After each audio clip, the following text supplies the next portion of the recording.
नमस्कार शेतकरी मित्रांनो.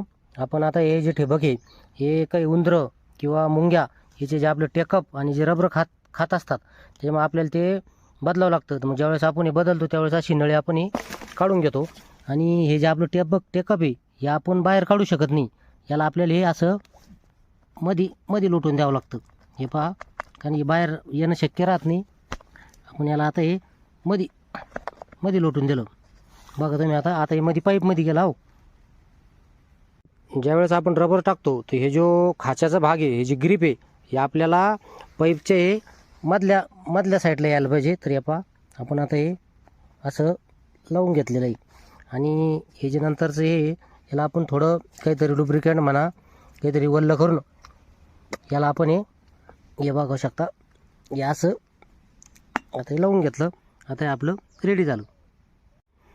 तेव्हा मित्रांनो, आपला ह्यो ठिबकचा एंडवाली तर आपण ह्यो 2-4 महिन्याच्या अंतराने हे आपल्याला काढावं लागत असतो. कारण याच्यामध्ये भरपूर घाण जमा होती.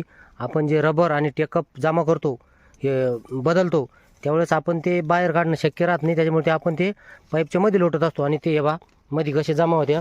तर आपण इकडं जमा करू आलो हे पहा आता. आणि त्याच्यामध्ये भरपूर क्षार आणि हे टेकअपमुळं हे जो आपला एंड पाईप आहे हा पूर्ण पुढून 2-5 फुटापर्यंत हा पॅक होतो. आणि मग हे जे शेवटचे जे आपल्या नळ्या राहत्या टेकअप, त्याच्यातून पुढं पाणी जात नाही.